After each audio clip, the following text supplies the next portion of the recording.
हाय, hello, नमस्कार. माझं नाव प्राजक्ता आहे आणि तुमचं स्वागत आहे माझ्या नवीन यूट्यूब चॅनलवर.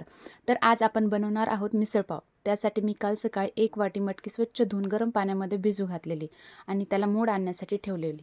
बघा किती छान मोड आलेत. चला तर मग स्टार्ट करूया. तर मटकी शिजवून घेण्यासाठी एक कांदा बारीक चिरून घेतला आहे. आता कुकरमध्ये थोडंसं तेल, जिरी, मोहरी, कढीपत्ता, लसूण, अद्रक हे सगळं तळलं की त्यामध्ये कांदा टाकून घेऊ. कांदा लाल झाला की त्यामध्ये थोडंसं मीठ आणि थोडीशी हळद टाकून मिक्स करून घ्यायचं. मग त्यामध्ये मटकी टाकून घेऊ. आता हे सगळं व्यवस्थित हलवून घ्यायचं. मटकी आपल्याला जास्त शिजवायची नाही, फक्त थोडीशी मऊ झाली पाहिजे. आता यात 1 ग्लास पाणी टाकून कुकरचं झाकण लावून फक्त 1 शिट्टी काढून घ्यायची. चला तर मग आता याचा मसाला तयार करून घेऊया. तर आता मसाल्यासाठी इथं मी 2 मोठ्या आकाराचे कांदे उभे चिरून लाल छान रंग येईपर्यंत भाजून घेतलेत. आता याच कढईमध्ये अर्धी वाटी सुकं खोबरं लाल रंग येईपर्यंत भाजून घ्यायचं. आता हे आपण एका प्लेटमध्ये काढून घेऊया. आता 1 टोमॅटो उभं चिरून तेही छान भाजून घ्यायचं. आता हे सर्व मिक्सरच्या भांड्यात काढून घ्यायचं आणि त्याचं बारीक असं वाटण तयार करून घ्यायचं. आता कढईमध्ये तेल गरम झालं की थोडंसं लसूण आणि कट केलेली मिरची टाकून घ्यायची. लसूण लाल झाला की त्यामध्ये तयार केलेलं वाटण त्यामध्ये टाकायचं. त्याला व्यवस्थित चमच्याच्या साहाय्यानं हलवून घ्यायचं. मसाला छान असा तळला की भाजीला उत्तम चव येते. मसाला 2-3 मिनिटं परतून घ्यायचा. आता त्यामध्ये सुके मसाले टाकून घेऊ.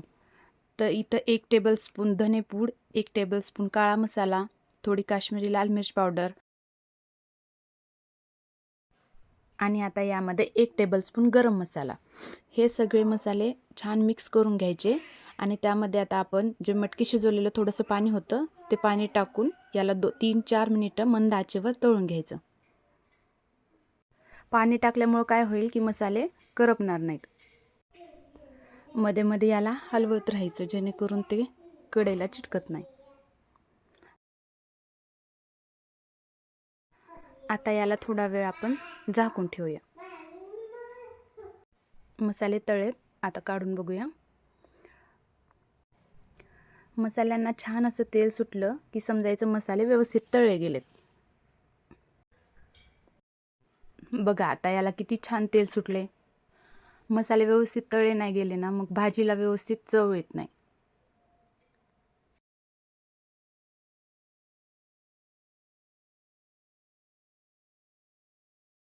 आता यामध्ये आपण शिजवून घेतलेली मटकी टाकायची आहे.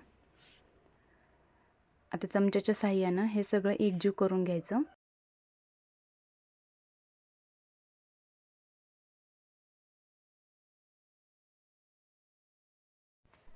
आता यामध्ये चवीपुरतं मीठ टाकून घ्यायचं.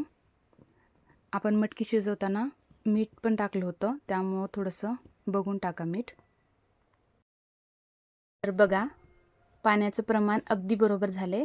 भाजी जास्त पातळही नाही आणि जास्त घट्टही नाही. तर अशा पद्धतीने तुम्ही नक्की बनवून बघा. तुम्ही ही भाजी पावासोबत, ब्रेडसोबत, कशासोबतही खाऊ शकता. तर रेसिपी आवडली असल्यास व्हिडिओला लाईक करा, शेअर करा आणि आपल्या चॅनलला सबस्क्राईब करा. तर भेटूया नेक्स्ट व्हिडिओमध्ये. Bye bye.